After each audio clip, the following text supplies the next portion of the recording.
Karena saya terlahir bukan dari orang kaya, jadi saya merasakan kepedihannya. Saya ingin orang lain tidak merasakan kepedihan saya.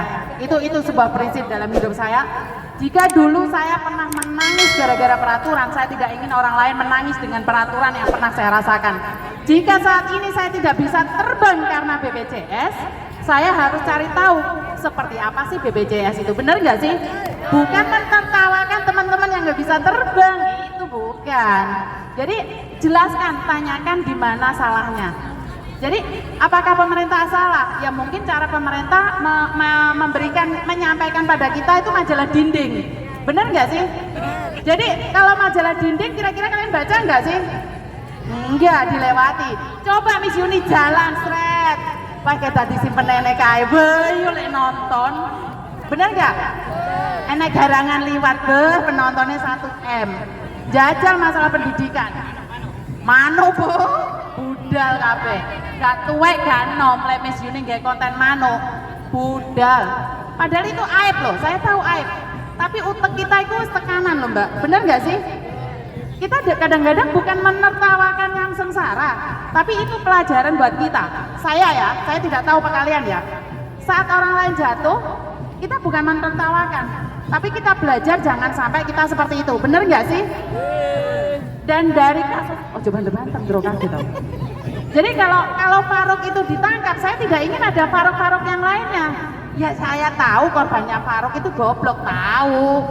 Siapa sih nggak ngerti, dikentura dibayar malah bayari, bener? Aduh, sorry, nggak kuat. Jadi menurut pendapat saya, oke lah yang bodoh, tapi yang lainnya nih jangan sampai bodoh, bener nggak sih? Itu prinsip ya. Dan saya menolong, saya itu taruh di YouTube sama Facebook, saya bukan ini penghargaan, biar orang lain tahu bahwa ini kejadiannya banyak sekali gitu loh mbak. Tengah malam diusir majikan, pagi-pagi dituduh mencuri, pagi-pagi diborgol sama polisi, itu nyata. Dulu kan ada toh, tapi kan tidak dipublikasikan, bener nggak sih? Sebenarnya dari dulu itu ada, saya tahu dari tahun 2006 itu ada Mas Andro. Saya belum lahir. Oh nggak ngerti ya Mas. Jadi maksud saya masalah itu dari dulu sama, bener nggak sih? Kalian denger kan dulu, Bu samain Bu, ibadah haji ya? Salah satunya ya Bu ya. Komplainan nek bapak iso nembusin di atas. Sepisan-pisan. Gak apa-apa, wong wong ndek kene. Mumpung wong ndek kene. Apapun boleh ditanyakan Bapak. Ya. Beno Jarno dek foto-foto. Jadi buat teman-teman, jangan pernah sakit hati saat saya dihina orang lain. Itu permohonan saya ya. Karena saat saya dihina sebenarnya saya lagi menyeleksi diri saya sendiri. Mungkin ini cara Tuhan untuk mengingatkan saya. Jadi kalian aja malah grodok, malah di screenshot tukaran, ora usah. Hemat energi, karena energi kita itu majikan masih rewel. Bener nggak sih? Kalau kalian kepanasan dengan pancingan kata-kata orang lain, majikanmu itu punya efek mbak. Kowe kan gawane ngamuk, jangkrik arek iki nulis status ra jelas, mbak. Raimu kan malah ireng toh. Majikanmu ketok mulai markono kowe ngopo kan nesu-nesu.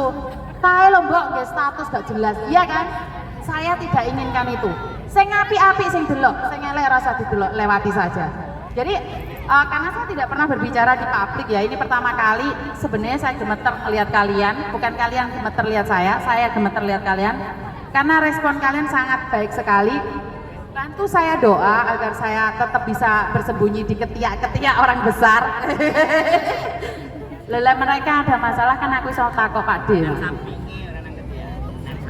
Lah daripada saya jadi suruhan bro. Bener.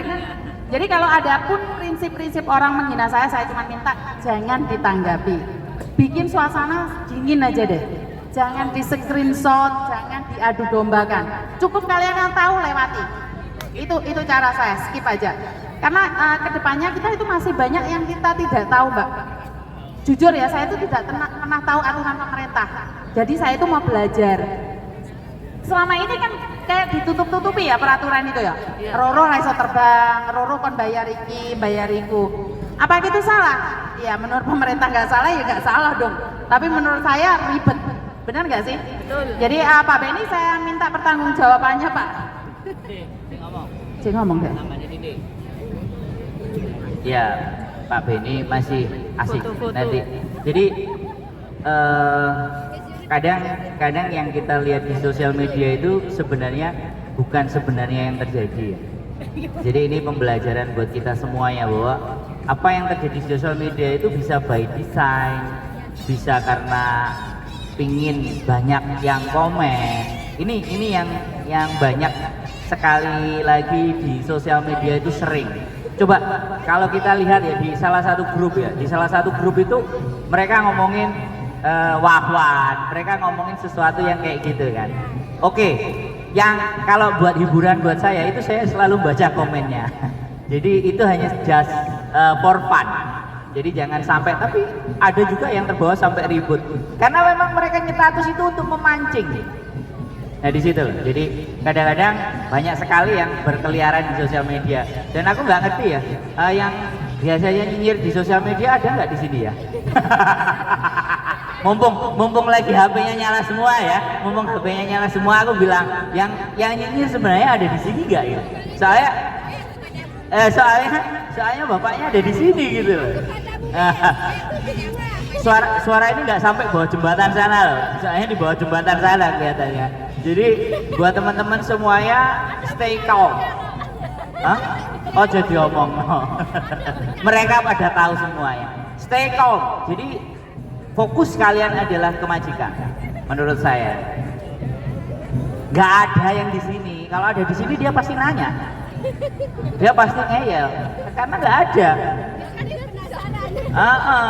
Kan kalau ada pasti ada di sini dan terlihat dia ngacung bolak-balik. Jadi itu ya teman-teman. Jadi Pak Beni mungkin sudah monggo lagi. Oh banyak. Iya Pak. Jadi habis lagu ngomong kan kayak gitu Pak. Biar seru. Terima kasih. Masih banyak yang harus Bapak bertanggung jawab. Terima kasih Pak Beni. Loh, ya kan Bapak Ini loh kebetulan yang teman-teman, mau datang ini secara bukan langsung hanya dan tidak sekedar langsung lewat menyapa televisi, kita, tetapi Bapak. Jadi di depan mata Bapak Pak Beni kastanya ada di tinggi, depan ya nggak mata berani saya. kita Pak. Karena kami sadar diri, sadar rai, sadar posisi. Bener nggak sih? Ayo katakan sadar diri, sadar rai, sadar posisi. Sadar diri, sadar Terima kasih, saya kembalikan mic-nya Pak. Ayo dong, waktu saya sebelum masuk Hong Kong itu kan horornya segala macem. Sampai di sini pertanyaannya cuma dikit. Keluarin dong. Keluarin semua pertanyaannya apa. Di-tag ya, teman-teman di-tag ya. Ayo. Ada yang mau nanya lagi enggak? Ada. Tadi BPJS ditanya lagi. Bayuni, kalau ditanya ke Beni Ramdhani nih, BPJS nih ya. BPJS itu bukan kebijakan saya loh. Ini jangan diprovokasi oleh media sosial. BP2MI mengeluarkan kebijakan BPJS. Demi Allah itu bukan kebijakan BP2MI. Ya. Atau Bapak ingin melempar tanggung jawab ini? Buka. Mana handphone saya kalau diaktifin ya. Catat ya. BPJS itu badan asuransi yang dibentuk oleh undang-undang. Pertanyaannya kenapa baru sekarang ribut BPJS padahal ibu-ibu waktu berangkat dulu bayar BPJS. Bayar BPJS loh.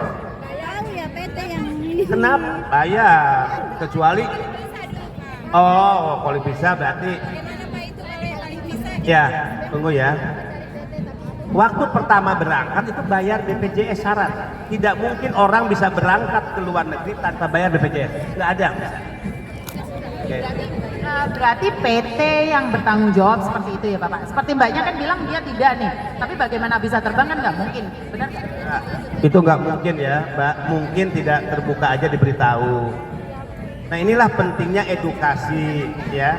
Gini, apa sih syarat seseorang bisa berangkat ke luar negeri gitu ya?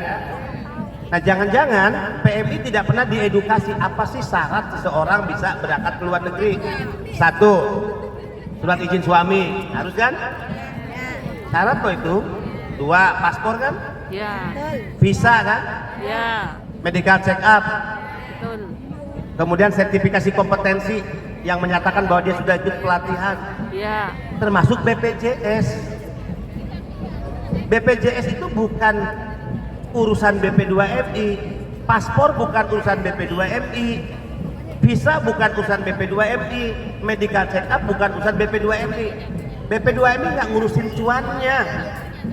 Bayar medical check up di mana? Di Sarkas, itu kan? Bayar paspor di mana? Di imigrasi, itu kan? Jadi tidak ada syarat itu yang dibayar di BP2MI, nggak ada. BP2MI itu hanya penyelenggara penempatan. Kalau naik haji, penyelenggara umroh, penyelenggara naik haji, dia cukup memeriksa dokumen.